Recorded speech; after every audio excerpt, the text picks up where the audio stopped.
Global War 36 enthusiast here with Operation Skyfall, turn 4.1, Germany. It is January 1938. Germany has 4 tech roles.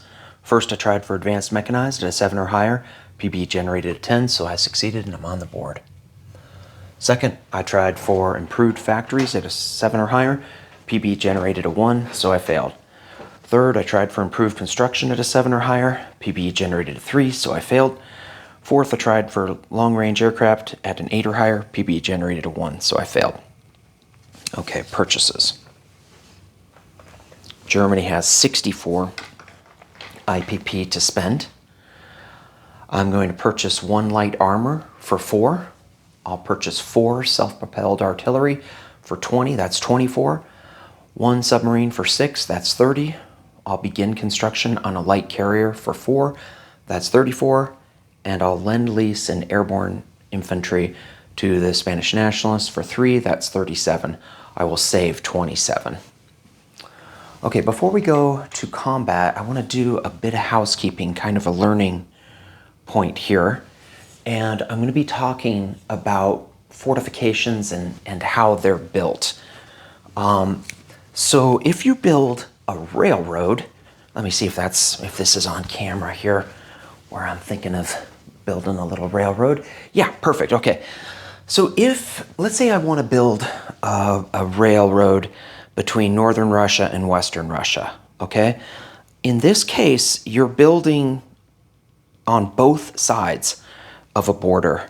So the rail overlaps and is on both sides of the border.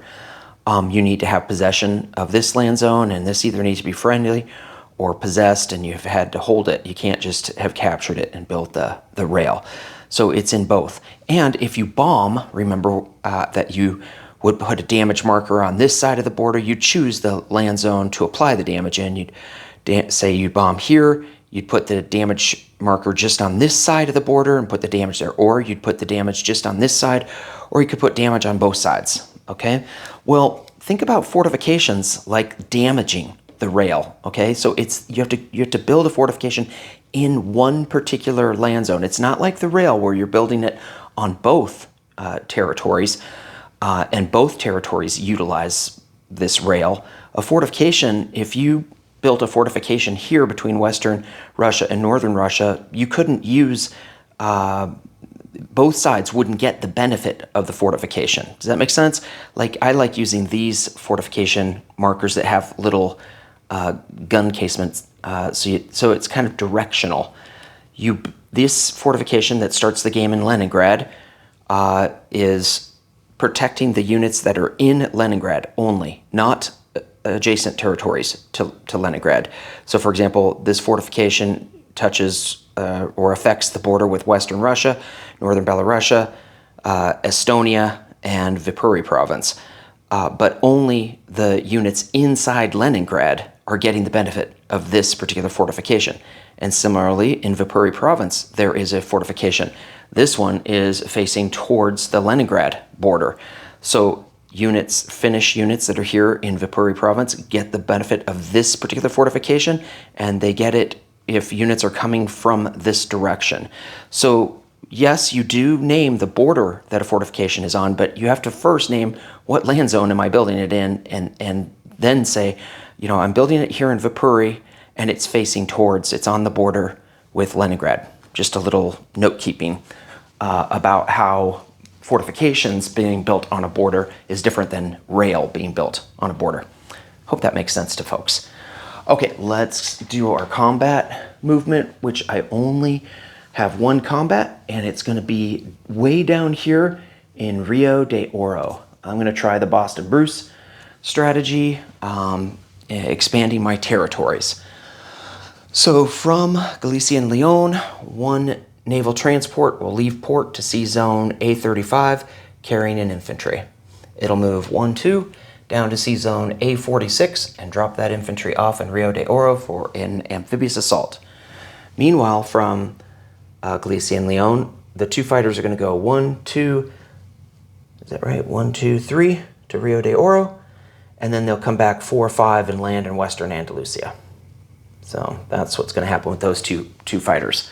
And that is my the extent of my combat. 3 units versus 1, and I'm gonna hope my 2 fighters get a hit and his militia misses. Let's see what happens here. So Rio de Oro is desert. So I am at 1 infantry at 1. And then I hope one of these fighters hits. 2 at 6, 2 hits. And then I'm hoping that his militia misses, but I am due. Okay. So it did pay off. I take over Rio de Oro. Let me get a rondel.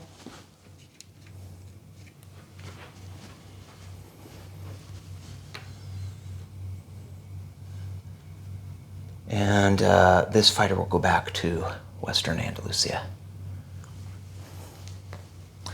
All right, let's do some non-combat. Well, my first non-combat movement is this naval transport is going to go down to Cape Verde and submerge using special Q-ship technology. If that doesn't work, it's going to go on rating status, or it's going to go on map status. Anything that might somehow give it an advantage to survive what's coming. Sorry about that, Hambone. Okay. From Eastern Andalusia, 1 infantry is going to move over to Western Andalusia.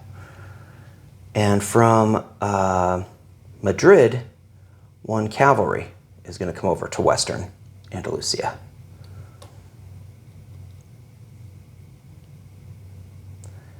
And from Galicia and Leon, 1 infantry will come over to Madrid.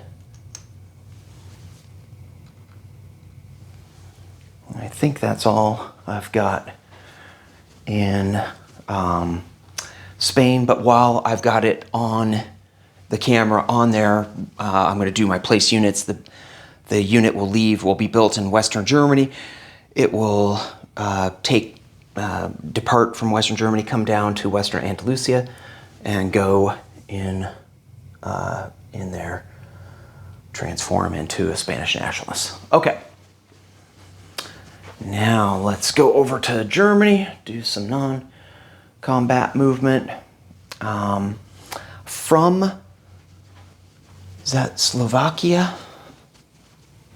Yeah, from Slovakia, 1 infantry will strategic rail to Bavaria, and 2 infantry from Austria will move up to Bavaria. Check that out.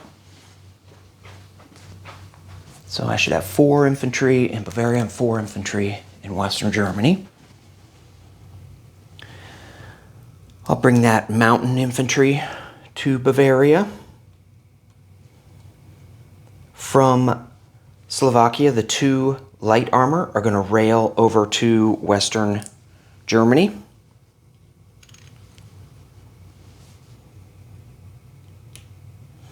From Eastern Germany, 2 artillery and an anti-aircraft artillery will go to Western Germany. And also from Slovakia, 1 fighter will fly to Western Germany. So I'll have 3 fighters there now in Western Germany.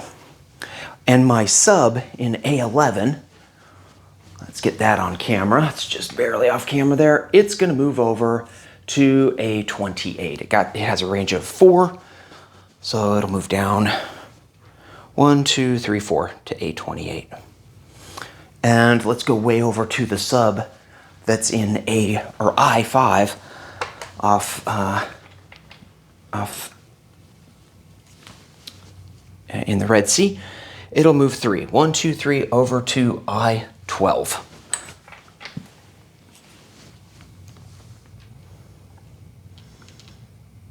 Okay, I think that's all my non-combat movement. Let me just double check.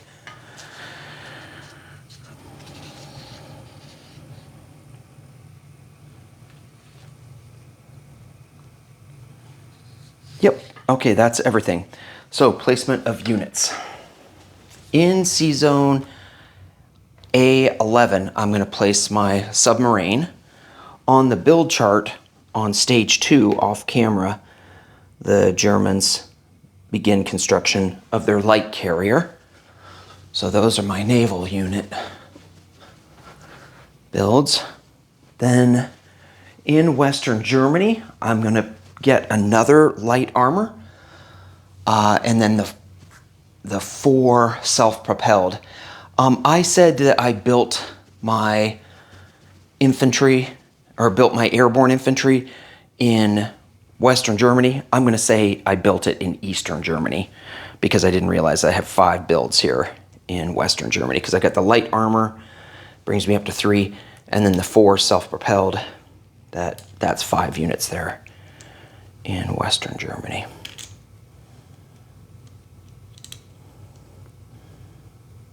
All right, and I think those are all my units. Collect income, I'm collecting 24. I saved 27, so that's 51 for next turn with Germany. I've got a recruitment role for the Spanish nationalists. I'm going to PBE it, and I fail with a 10. Rats, why couldn't I get that for the tech? Rolled 2 1s with tech, and ay caramba. Okay. Well, I mean, I could have lost a infantry attacking Rio de Oro, so I should just take the good with the bad. All right. Let's do disposition of forces. Over here in I-12, I have the 1 German submarine. In Rio de Oro, I have the infantry, and in A-46, I have the doomed naval transport. In Balearic Islands, I have a militia. In Western Andalusia, I have an infantry, an airborne infantry, a cavalry, and 2 fighters. In Madrid, I have 5 infantry and 2 artillery. In C-Zone A-28, I have a sub. In C-Zone A-11, I have a sub. In C-Zone A-12, I have the German Navy consisting of a battle cruiser, a coastal defense ship, a destroyer, 2 torpedo boat destroyers, a coastal sub, and a naval transport. In Slovakia, I have 2 infantry. In Bavaria, I have 4 infantry, an airborne, a mountain, and an air transport. In Western Germany, I have 4 infantry, 2 light armor, 2 artillery, 4 self-propelled artillery, and anti-aircraft artillery, 3 fighters, 1 tactical bomber, 1 medium bomber, 1 seaplane. In Berlin, I have a militia and a cavalry. In East Germany, I have 3 infantry. I believe that's all my units. Next up is Hambone with 4.2 CCP and 4.3 USSR.